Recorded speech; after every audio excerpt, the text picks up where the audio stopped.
Bienvenidas y bienvenidos a Gente de Opiniones. Es un gusto, es un placer que usted nos acompañe en este inicio de la semana. Hoy estamos ya a lunes 27, la última del octavo mes del año de este agosto. Hoy tenemos un invitado que viene de Brasil. Él es educador popular del Centro de Educación Popular del Instituto CEDES, Ranulfo Peloso da Silva. Bienvenido, buenas noches. Buenas noches, un abrazo cordial a la gente.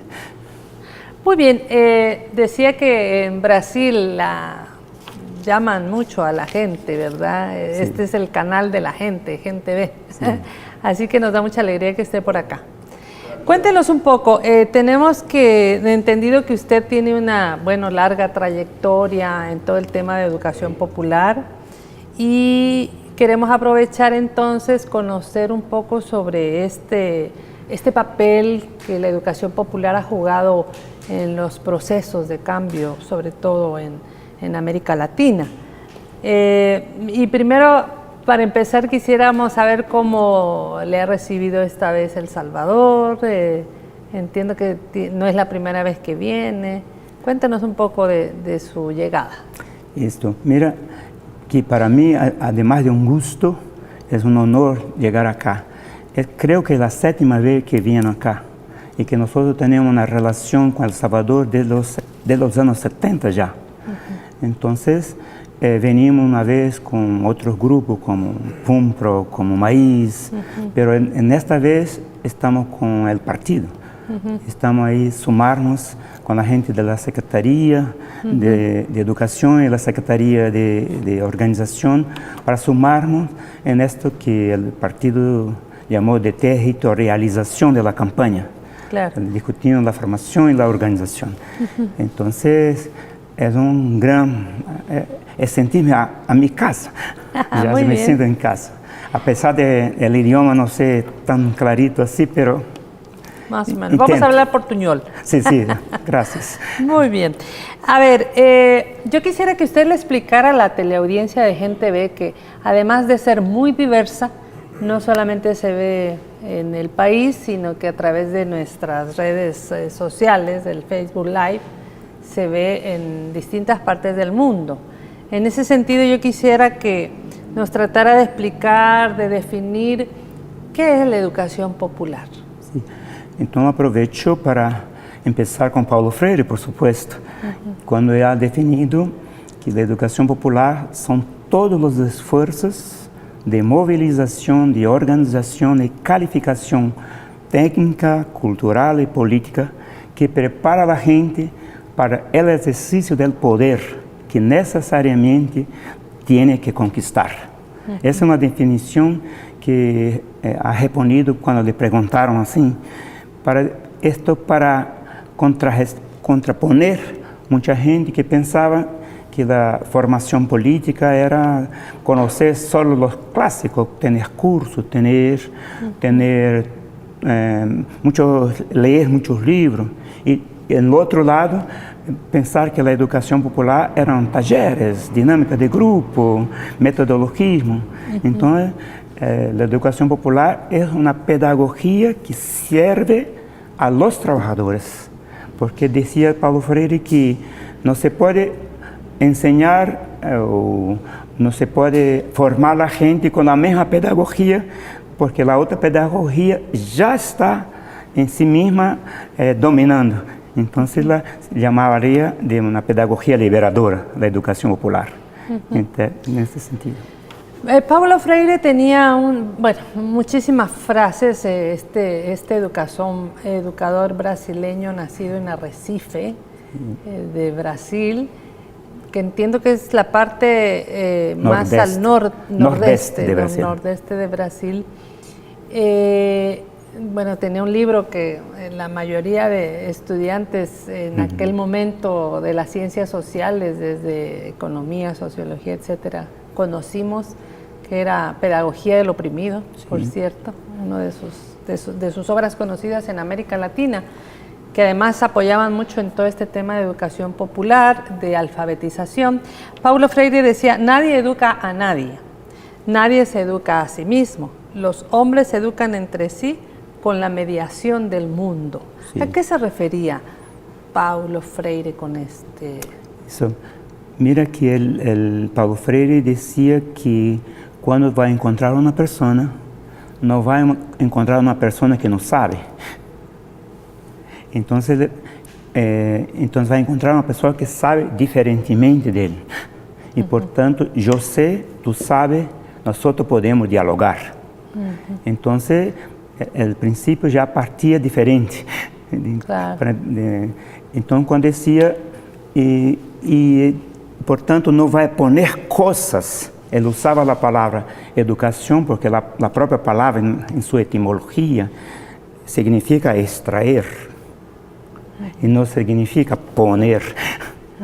Por supuesto, en la discusión vamos a poner a la gente el acumulado histórico de todos los pueblos. Claro. Pero es la persona que se concientiza. Nosotros podemos decir, mira, la casa está incendiándose y puede tener idea, vamos a pegar el agua, vamos a pegar la manguera para apagarla. Pero hasta que tú no vas a pegar la manguera y ahí apagar, tú no tienes conciencia.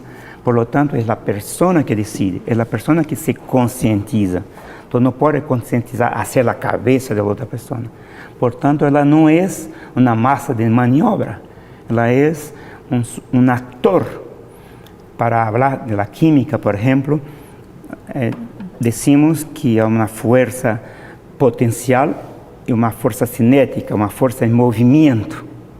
Entonces, los trabajadores, los obreros, los campesinos, todos los trabajadores al final, ellos son un potencial, pero ellos no saben que saben. Entonces, la educación popular es para despertar, pero hay que despertar en el contexto. No se puede separar la educación del contexto. Y por esto estoy acá, por ejemplo, para sumarme a los compas de la educación y los compas de la organización en tiempos de campaña. Claro. Pablo Freire siempre decía que todo acto educativo es un acto político. Y decía que la práctica educativa es todo esto, es efectividad, es alegría, es capacidad científica, es dominio técnico al servicio del cambio. Cuando habla de estas afirmaciones, realmente es algo bastante grande. En palabras sencillas, Paulo Freire, ¿a qué se refería con todo esto de que todo acto es un acto educativo? Él hablaba, además de ser educativo, llamaba que también era un acto político. Que el acto político es educativo y que lo educativo es político. Y cuando llamó de educación popular, por ejemplo, además de la pedagogía, la educación de extraer, de ayudar a las personas a pensar y a tomar posición, el popular no significa que es fácil. El popular significa que tiene lado. Entonces, el acto educativo es un acto político porque es una pedagogía que es destinada a que la gente primero recupere su autoestima y descubra que es esta potencial que hablé primero. Entonces, cuando una buena educación popular es cuando la gente rompe esta barrera de pensar que no puede, rompe la barrera del fatalismo. Entonces, por eso es educativo en ese sentido, que se transforman de una persona que estaba por 500 años, estaba atrofiada en su cuerpo, y por tanto, en la educación hay que poner su cuerpo, hay que poner su mente, y hay que poner su espiritualidad, o su sensibilidad. Entonces, la gente tiene varias dimensiones, y por eso, al educar significa destinar todo ese potencial a la transformación de él mismo, por supuesto, pero transformar la realidad, transformar el ambiente, todo eso ahí. En ese sentido. Cuando usted decía inicialmente Estamos conversando con Ranulfo Pelosa da Silva, educador popular del Centro de Educación Popular del Instituto CEDES de Brasil. Usted decía una palabra muy importante. No hay nadie que no sepa, todas las personas saben. Esos saberes no necesariamente debieran traducirse en el saber de ir a la escuela, aprender a leer, escribir, sino de esos otros saberes. ¿Qué tanto en la educación tradicional, digamos, realmente se potencia el que la gente tiene saberes? Sí, es que la gente transformó la palabra leer como si la palabra leer significase leer letras. Como nuestro idioma, tanto español, francés, portugués, tiene origen, leer significa capturar. Entonces la gente ya lee porque vive, lucha para sobrevivir, lucha para escapar del enemigo, lucha porque hace encuestas. Entonces leer significa esto. Leer las letras es poquito. Ya tiene 99%, hace falta leer las letras. Entonces leer en ese sentido, antes de leer las letras hay que leer el mundo, decía él. Entonces en ese sentido que se hablaba entonces de capturar, de captar el sentido, el mensaje. Entonces en ese sentido. Cuando hablamos de educación popular, ¿es hablar de educación liberadora? O al revés, hablar de educación liberadora es hablar de educación popular. Paulo Freire siempre se refería a esta educación liberadora. ¿Cómo se combina esto? Mira, cuando se dio el golpe en 64, un golpe militar, mira, ya tengo ahora 7.3 y yo recibí el segundo golpe ahora. Entonces, él fue la primera persona a ser perseguida, porque él ayudaba a la gente a pensar. Imagina que explicaba a la gente, por ejemplo, que una de las primeras clases que tenía con la gente traía una olla allá arriba de la mesa. Y la gente se espantaba, porque una olla en la clase, en la aula. Entonces dije, es una olla. ¿Y cuánto tipo de olla hay? Hay olla de hierro, de barro, de no sé qué. Y tú tienes una olla, y tú haces olla. ¿Y para qué sirve la olla? Imagínate, la gente entonces empieza a desatrofiar, se siente, comienza a pensar. Olla de barro, olla de metal, olla de madera. De metal, de vidrio. De vidrio. Entonces, pero la segunda pregunta era, ¿y el gobernador, que era muy rico, tiene olla? Tiene la grandota y bonita. ¿Y hace olla? No hace olla. ¿Y él hace comida? No hace comida. Pero tiene comida. Tiene. ¿Y usted que hace olla y comida, por qué no tiene comida? Entonces la gente además de enseñar la letra, ahora vamos a escribir la palabra olla. Entonces la gente se interesaba inmediatamente porque estaba involucrada. Claro. Entonces no era desde afuera saber que el cuadrado de cateto es igual al cuadrado de la hipotenusa, que no se sabe para qué sirve eso. Entonces la gente sabía que era para... Pero la tercera cosa era que vamos a llenar nuestra olla. Ahí lo expulsaron. Claro. O sea, es esa que es liberadora. Al aprender a leer, se involucraba en el cambio de la situación que lo mantenía atrofiado en su cuerpo, en su sentimiento y sobre todo en su pensamiento. Entonces, en ese sentido, era educación y al mismo tiempo liberadora. Y es que esto que usted acaba de describir es justamente cuando una obra de teatro, una película, un concierto, generalmente nos pasa como por el sentimiento, el corazón. Usted hablaba de que en la educación debía entrar el cuerpo, la mente, la espiritualidad. y comprender el tema de la olla, de quién hace olla y tiene comida, esos conceptos pasan por, o sea que ya nunca se le va a olvidar lo que es la olla a la gente, ni cómo se escribe. ¿Cómo inventa esta pedagogía, este método de enseñanza Paulo Freire? É que Paulo Freire era um abogado, pero estava insatisfeito com isto. Então começou a caminhar por las calles e nesse tempo, nos finales dos anos 50 por aí, então mirou a los estudiantes que iam a las plazas discutir com a gente o tema del dia. O tema se chamava cultura, se chamava CPC, Círculo Popular de Cultura. Era como se fosse um teatro de arena. E que outro companheiro, que ele chamava Boal, transformou em teatro del oprimido. E Paulo Freire transformou isso em educação del oprimido. Então, mira que...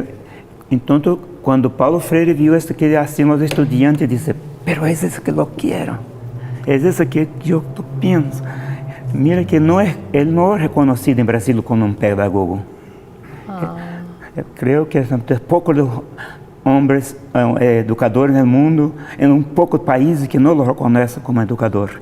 Todo o mundo, quando nós falamos que estamos neste caminho de Paulo Freire, toda a gente le gusta, mas em Brasil não é as universidades, a faculdade, poucos maestros, poucos professores, pouca faculdade lo aceitam.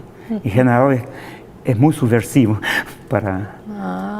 Pero por ejemplo estos círculos, Círculo Popular Cultural, este CPC que usted dice, entonces lo hacían los estudiantes. Sí, antes que Paulo Freire había en todo este departamento de Pernambuco, llamaba Movimiento Popular de Cultura.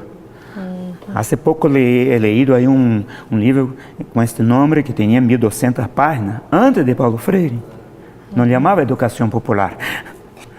Paulo Freire ressignificou a palavra educação popular. Então, chamou a este processo e lo sistematizou. Não hizo isso em Brasil. Quando estava em Chile, escreveu. Em la madrugada, que não estava aí, em el exilio, escreveu. Tuvo que salir al exilio, ¿verdad? Tuvo, yo lo oí, el gobernador de Pernambuco se llamaba Miguel Arras. Lo expulsaron. Y entonces él tenía que escapar a la noche por la embajada de Bolivia. Y de ahí de embajada se fue a Chile, en los años de Allende. Entonces eso favoreció. Entonces se favoreció. Después se fue a Harvard. Tenía espacio ahí. Después se fue a Ginebra. E depois voltou ao Brasil já nos anos 79, depois da amnistia. Pero todo el golpe militar de Brasil fue en el año 1964, ¿verdad? Sí, el 1 de abril, el día de la mentira en Brasil, se hizo el golpe ahí. Entonces se duró hasta 88. A finales de los años 70, a finales de 80, já começou a aflojar um pouco. Em 85 todavia havia uma eleição indireta. 88 escreveram a nova Constituição. Então se pode contar hasta 85 ou hasta 88. E Paulo Freire regresa no início dos 80. 79, quando começou se chamava a amnistia, os exilados começavam a chegar. Quase todos começavam a chegar aí. Bueno, pues aquí es muy querido Paulo Freire. La Universidad del Salvador tiene un busto, no sé si usted lo conoce, no, todavía de Paulo Freire, en homenaje. Banda Piñato en ese momento era la directora del Centro de Estudios Brasileños, sí. Cuando se instaló, si no mal recuerdo, sería el año 1998, creo. Si hay un universitario que se acuerda bien, me dice. Sí. Pero se hizo un homenaje. Y además aquí había un grupo de educación popular que se llamaba CIASO, que utilizaba el método, aunque usted diga que es de los estudiantes, ¿verdad? De estos círculos populares de cultura, en El Salvador, no sé si en otros países, incluso en México, a quien reconocen es a Paulo Freire como el pedagogo, como el educador. Sí. Pero seguramente por los libros que escribió, ¿no? No, Paulo Freire era, como te digo, él no tenía un método de alfabetización. Él aplicó la educación popular a la alfabetización. Ajá, la alfabetización es una forma de aplicar. Claro. Porque cuando tú involucras a la persona en el proceso, entonces puede empezar de cualquier cosa, por la alfabetización, pero puede ser por otra cosa. Claro, claro. Entonces, puede empezar en la iglesia, entonces esa pedagogía. Pero cuando nosotros hablamos pero es muy querido en Brasil, por supuesto, la gente, los movimientos, varios maestros, pero por el Ministerio de la Cultura no es conocido. Es reconocido como de gran conocimiento, tiene títulos, pero como de reconocido valor, pero no como pedagogo. Porque no siguió esto de ABNT, las reglas de ABNT, que es un método metodológico de hacer cosas. No era un doctor en la pedagogía tradicional, no, digamos. Así es. Entonces, siempre es subversivo. Claro. Pero escribió bastante libros en los últimos tiempos, incluso para los maestros que están en la escuela. Y hay muchísimos maestros que, a pesar que el ministerio no los reconozca, los aplican ellos. Yo conozco a directora de escuela, bastante estudiantes que hacen sus trabajos de conclusión de curso sobre Paulo Freire. No es que es desconocido, es muy conocido, pero la derecha lo ataca fuertemente. Que le llaman... Es muy conocido, pero no es reconocido oficialmente. Así es, creo que es así. Entonces le llaman que la escuela no tiene que tener partido. Y Paulo Freire dijo al revés, la escuela tiene que tener lado. Claro. Porque todo que se hace ya es política, es un acto político. Son políticos, sí. Somos seres políticos. Vamos a quedarnos en esta conversación al momento, vamos a una pausa y seguimos conversando con este educador popular brasileño. Ya regresamos, no nos vamos.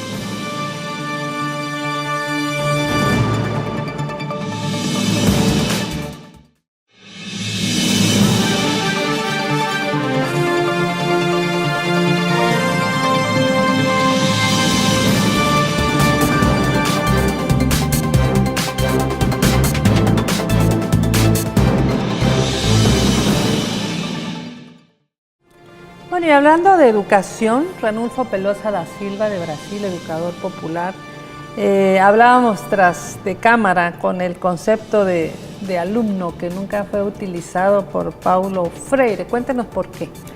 Esto es que Paulo Freire, por ejemplo, cuando llegó a Chile, tenía un grupo ahí como 50 personas y ahí se cayó ahí por 10 minutos y al final le preguntó, mira, ustedes no van a hablar. La gente dice, no, ¿y por qué no van a hablar? Mire, ya empezó diferentemente. Y dice, porque nosotros no sabemos, tú ves que es lo que saben. Entonces empezó eso, entonces propuso a ellos un juego. Él dijo, mira, voy a proponer a usted, todo lo que le pregunta a usted no lo sabe, voy a ganar un punto y usted 0. Pero si usted no me pregunta, yo no sé, para ustedes. Ajá. Entonces empezó con esto, empezó con una cosa muy difícil. ¿Cuál es la concepción hegeliana de la dialéctica? No, la gente no sabía. Entonces, 1 para mí, 0 para usted. Pero tú ves ahora, ahí siempre hay un campesino que es muy experto y dice, usted que sabe todo, mira, cuando el campesino habla así, usted que es un doctor, ya está. Entonces dice, ¿tú sabes hacer un injerto de tomate? Ah, no sabe. 1 para nosotros, 0 para ti. Entonces se quedaron toda la tarde en esto. Y al final, ¿cómo se quedó? Empatado. Claro. Entonces la conclusión, nadie sabe todo, pero nada sabe nada. Claro. Es decir, todos nosotros sabemos. Pero en la escuela tradicional, hay un que sabe, es el sol. Y un que es estúpido, que no sabe nada, es alumno. o aluna. Dicen que la palabra aluna significa una persona que no tiene luz, sin luz, aluna. Entonces Paulo Freire siempre usó la palabra educando. Tanto yo como el campesino, como el obrero, somos educando, educadores y educando. Yo sé, tú sabes, nosotros sabemos, por tanto podemos dialogar. Por tanto, su pedagogía es dialógica, ¿no? Se habla, ¿no? Porque podemos conversar. Yo no soy superior a ti, tú no eres superior a mí, pero somos igualmente, en dignidad somos igualitos. Por tanto, no hay mujer, el hombre, en ese sentido. Entonces, tú sabes una cosa que yo no sé, yo sé una cosa que tú no sabes, podemos hacer un intercambio. Por tanto, somos educandos todos.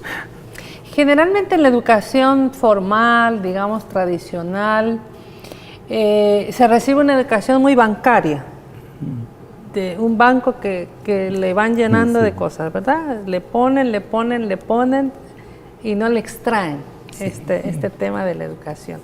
¿De qué manera esta educación popular ha sido útil para ejercer resistencia tanto en estos modelos de educación dominante, de esta educación tradicional, pero también no solo modelos educativos, sino también en prácticas políticas, prácticas sociales? ¿De qué manera ha sido útil esta educación popular?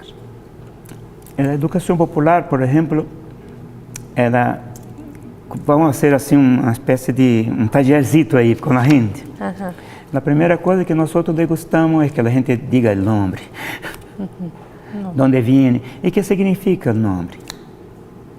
Y había una vez una muchacha ahí que no quería presentarse porque decía que su nombre era feo. Entonces nosotros ahí con muy cuidado, hasta que se presentó y dijo que su nombre era Sincera. Pero el nombre es muy bonito. ¿Y qué significa el nombre Sincera? Ahí contamos una historiacita que en la antigua Roma había un muchacho que hacía bancas y que hacía tan bonito que toda la gente lo compraba. Pero como no tenía tiempo, descubrió una forma de pasar cera por arriba. Pero cuando llegaba a casa, cuando ponían una olla caliente, la cera se deshacía. Entonces lo próximo que llegaba, decía, yo quiero una banqueta ahí, pero yo quiero sin cera, o sea, verdadera. Entonces, esa es una revolución. Esta muchacha se puso ahí arriba, bailando, mira que mi nombre es bonito. Entonces, mira ya el autoestima. Entonces, le cambió el cassette. Casi su vida. Y al revés, en otra experiencia, mire, estamos hablando de la vida, la educación se da en la vida. Llegué a un sindicato, ahí en São Paulo, ahora en la capital, de doméstica. Y llegué ahí, y yo tengo siempre el cuidado de llegar una hora antes. Porque llegar en la hora es llegar una hora antes. Y todas que llegaban de la directiva del sindicato eran como 24 personas de mujeres, un sindicato de domésticas. Y todas se presentaron como domésticas. Y yo tenía la palabra generadora. Y yo puse en el pizarrón, doméstica. Y ahí cuando la gente se sentó, dice, hoy va a ser una clase de portugués. ¿Y qué significa doméstica? ¿De qué verbo viene la palabra doméstica? Y a la gente se descubrió que la palabra doméstica significa amansada, domesticada. Y ahí una negra, porque todos, imagina, eran jóvenes del Nordeste y negras. Porque Brasil tiene 68% de negros, ¿no? Entonces la gente se dio cuenta. Y yo como educador, yo no soy un facilitador, yo soy un complicador. Dijo, mira que en la palabra doméstica está por abajo la palabra domus, que significa en la casa. Una que es domesticada en la casa. Entonces, al mismo tiempo que produce una alegría, produce una indignación para despertar a la gente. Entonces, essa negra también bailando. Yo salí de mi casa porque mi papá me quería dominar, me quería domesticar-me. Y yo me casé con dijo un nombre muy feo ahí, y yo lo largué. Y ahora soy yo que digo que soy doméstica. Entonces, esta indignación la revolucionó. Claro. Entonces, es así que hacemos. Entonces, cuando una persona le gusta a sí misma, empieza a juntarse. Claro. Y Fray Beto, que estaba de CEPIS, Fray Beto es uno de los fundadores del CEPIS. Sí. Entonces él dijo, mira, si estamos inspirando juntos estamos conspirando. Ajá. Entonces, mira, entonces tú te quedas de lo individual a lo colectivo. Tú te juntas con otro y vamos a pensar la vida. Entonces, la educación popular, ¿para qué hacemos? Para resolver con la gente problemas del cotidiano. No. Pero decía ahora a Monseñor, el de Cámara, que lo aplicó concretamente en las comunidades eclesiásticas de base, decía, si doy comida a los pobres, me llaman de santo. Pero si les pregunto por qué están hambrientos, me llaman de comunista. Entonces, no se puede quedar solo en el concreto, hay que problematizar. Y con esto tú transformas una persona que era una persona calladita y se pone de pie, levántate. ¿Sí? Entonces te transforman en un actor político. Claro. ¿Cómo los gobiernos, pero también los partidos políticos, por ejemplo, movimientos sociales que pues deben construir estas relaciones con el pueblo, saber cómo comunicar a la población lo que quieren hacer, concientizarlo, pero hay que conocer este método. Supongo que usted en esta práctica está un poco también girando cabezas, ¿verdad?, de pensamiento para problematizar, para aprender, para deconstruir lo que tradicionalmente nos han enseñado. Sí, es la primera cosa, por ejemplo, que nosotros es conocer el territorio. Si no, tú no conoces, cuando hablo de territorio no estoy hablando solo del mapa, estoy sabiendo del ambiente. Entonces, desde ahí, no es que tú vas a aceptar las cosas, pero tú tienes que respetar las cosas. Pero a seguir, tú tienes que hacer la pregunta problematizadora. Porque siempre hablan de Paulo Freire como lo que escuchaba. No, él escuchaba incluso la ingenuidad de la gente. Por ejemplo, la gente afirma, el perro es el mayor amigo del hombre. Entonces él preguntaba, ¿es una verdad o es un mito? Al principio una persona dice, verdad, pero cuando se pone a pensar, se dice, no, es un mito. Si el perro fuera amigo del hombre, no lo pegaba, no se ponía ahí can bravo, perro bravo, porque si es amigo, ¿por qué poner eso? No mordiera. No lo mordiera. Nosotros hicimos una pesquisa, ya en la antigua Roma, es que se escribía en latín, cave canem, significa cuidado con el perro. Entonces no es un amigo. Entonces con esto se pregunta, otra pregunta muy sencilla, por tanto tú tienes que conocer el grupo para hacer la pregunta. Por ejemplo, empezamos ahí, estaba celebrando un cumpleaños y armamos ahí una discusión sobre formación. Ahí nosotros preguntamos, ¿y el cumpleaños es un día más o un día menos en la vida? La gente, si está pesimista en este día, va a decir, es un día menos. Y si está optimista, dice, es un día más. Entonces la gente, entonces armamos ahí como si fuera un teatro. Al final la gente concluye, esa es una falsa pregunta. ¿Es al mismo tiempo un día más? Es como el vaso, ¿no? Sí, ¿Está medio lleno o está medio vacío? Entonces, para eso, con esto concreto, preparamos para pasar a la dialéctica.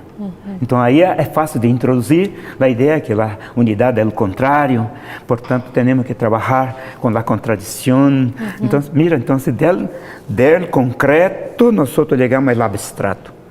La tarea del educador es transformar esto que es las ideas que debemos conocer,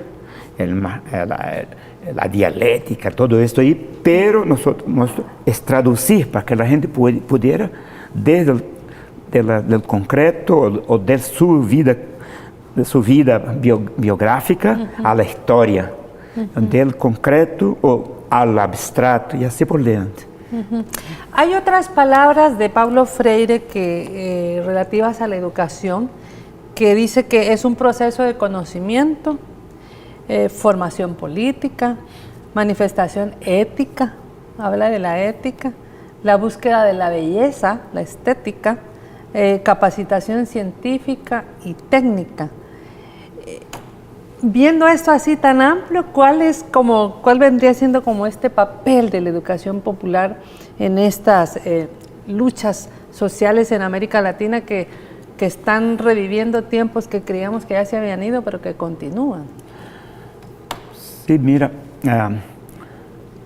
este proceso de educación que nosotros, cuando empecé hablando que él considera que es la calificación de la persona en lo cultural, en lo técnico, en lo político, en todo esto.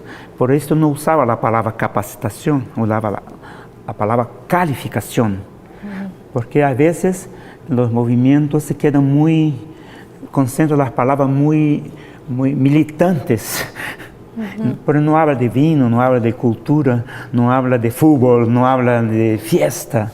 Entonces se torna una persona muy cuadradita así.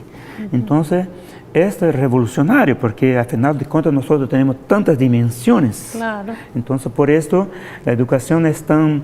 Pero los movimientos, como nosotros tenemos una tradición de 500 años de imponernos, ¿no? Sí.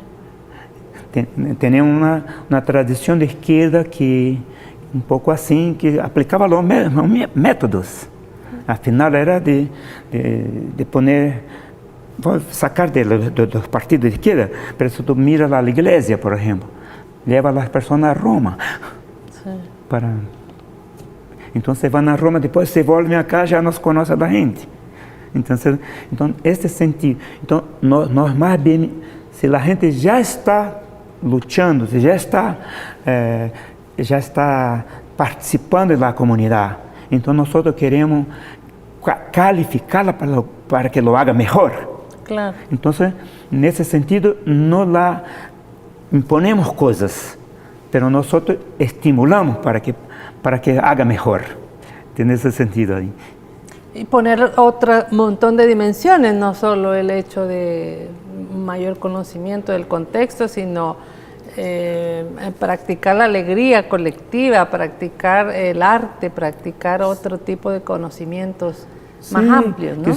Porque la gente va entonces a entender que todo que se hace en el mundo es hecho por la mano del trabajador. El caso, por ejemplo, de Johann Strauss, que hizo la pausa, por ejemplo, y fue encarcelado por esto.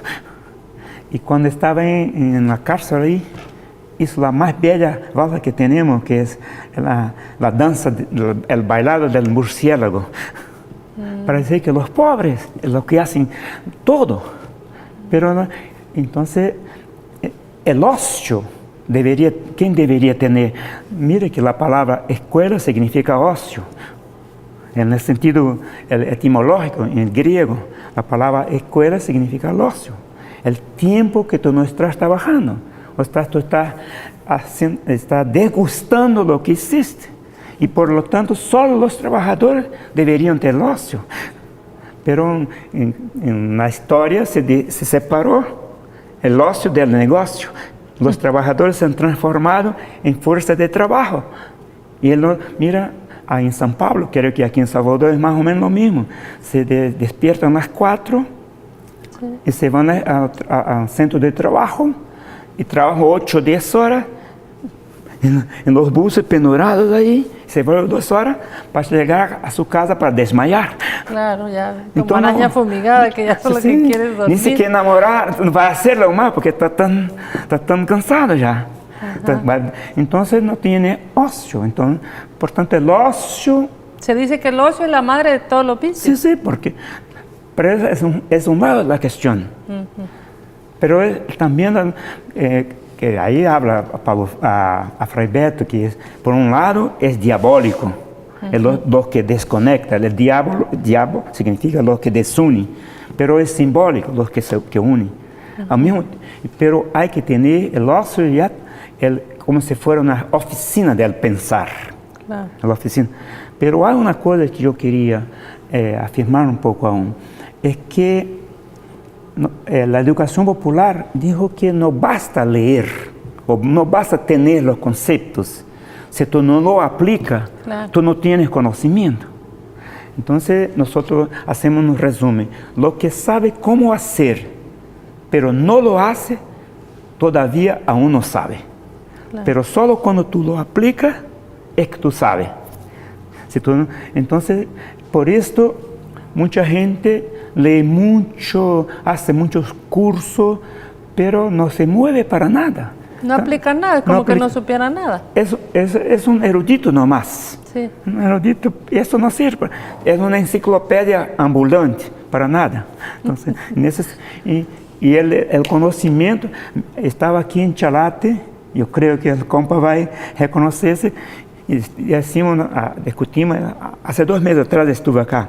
Entonces discutimos con él el concepto, no hablamos de esta palabra, después sí, al final, de formación política. ¿Y cómo tú haces un resumen después de la discusión? La educación política es un conocimiento que es útil. Que es útil. Útil, que es el útil, que se usa, le dijo Hugo. Es una información que se usa. Si essa información tú no usas, entonces, por ejemplo, una persona que sabe leer y no lee es una analfabeta. Si tú aprendiste a leer y no lees nada, tú eres analfabeta, porque tú no lees nada. Entonces hay que conocer. Nos vamos a quedar en este punto, por supuesto que al regresar de la última pausa, queremos conocer acerca de la situación de Brasil, cómo está. Así que esto será al volver. No nos cambien.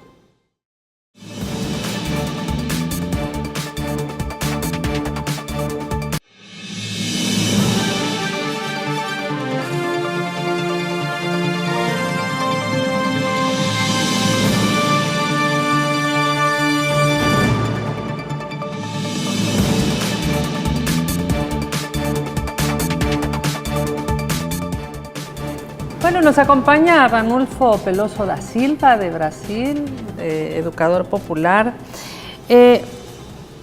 En Brasil ha ocurrido una situación dura en este momento cuando han apresado al expresidente Ignacio Lula da Silva.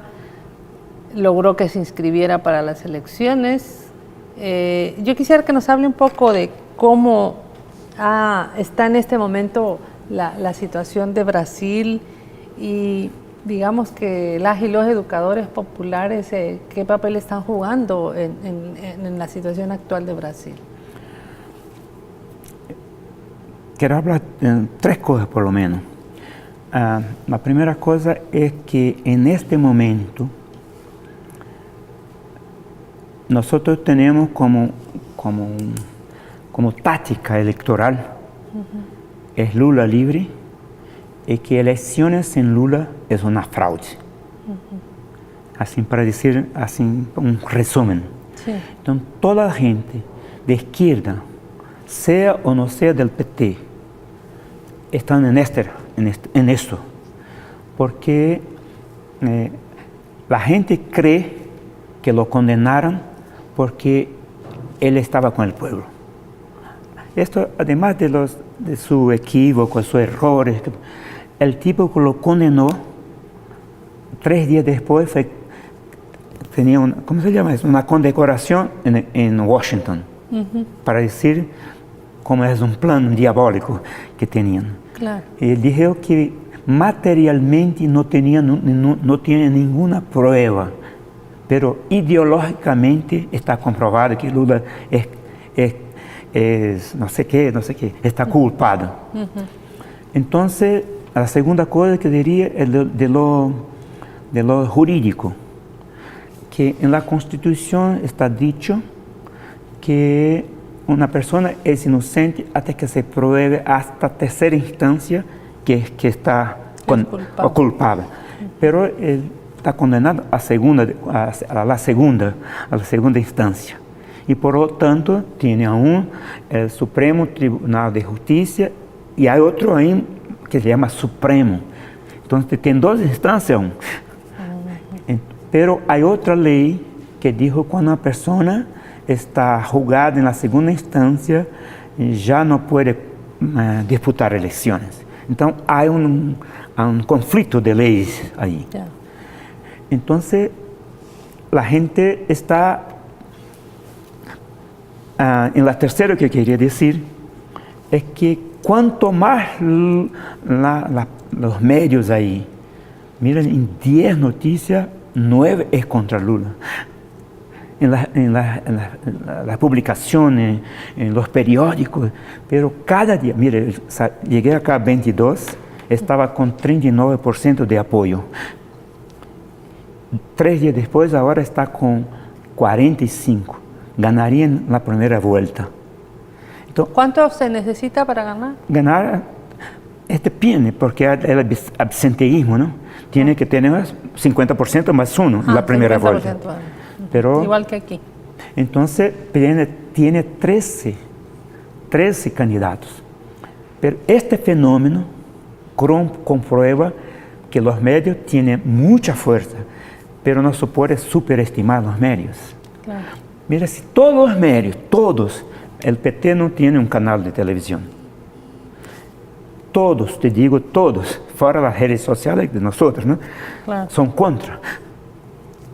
Y la gente sigue diciendo, yo quiero votar en un prisionero.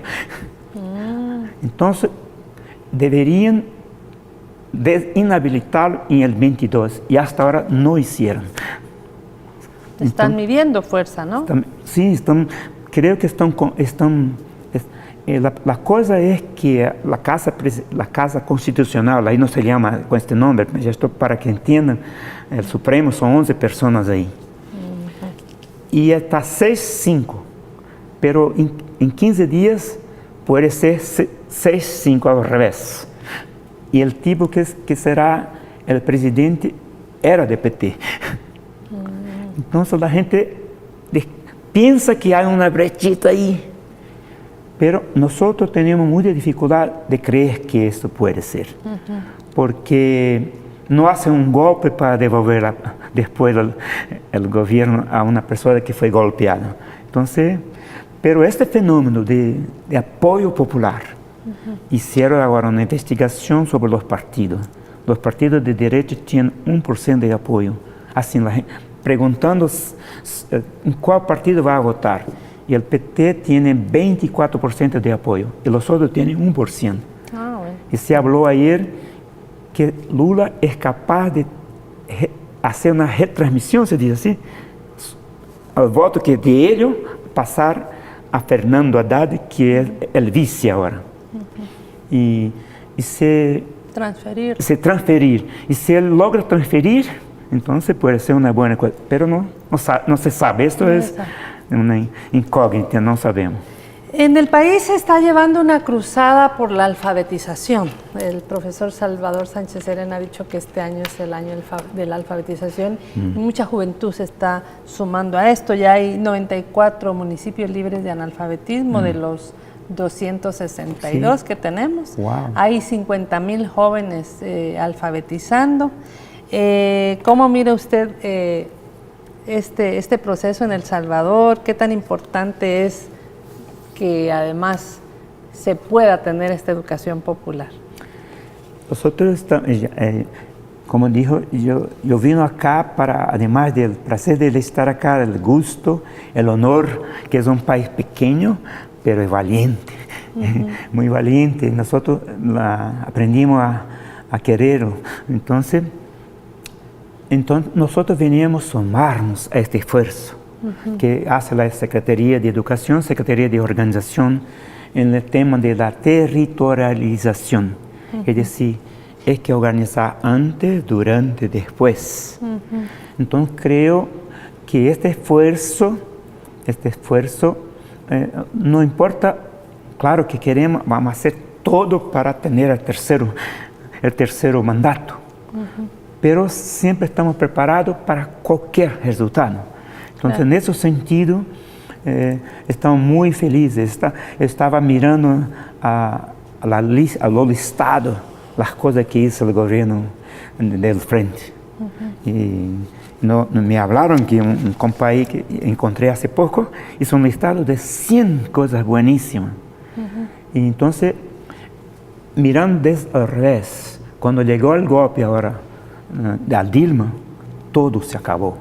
Sí. Todos esos programas, todos los programas fueron echados afuera. Claro. Entonces, por eso la importancia, no solo de eso del 94, que es una belleza, claro. Entonces, pero en el sentido que la gente que está educada va a involucrarse en la lucha social y, por supuesto, en la lucha política. Entonces, como veo la importancia. Entonces, la pregunta es, al votar, la gente tiene que pensar cuál es la consecuencia de ganar y de perder. Claro. Bueno, le agradecemos mucho su presencia, por estar aquí. Muchas gracias por venir. Y un abrazo a todos los compas ahí que estoy muy feliz y me quedo ahí hasta la proclama que dijo. Entonces, un gran abrazo, un beso a la gente. Muy bien. Bueno, pues gracias por su sintonía. Esperamos que esta lucecita de conocer a Paulo Freire nos haya iluminado esta noche y ojalá que tenga más interés también por conocer esta figura y sobre todo el método de enseñanza que se utiliza en la educación popular. El día de mañana a las 7 de la noche le invitamos a una nueva entrevista, siempre por Gen TV, el canal que te ve.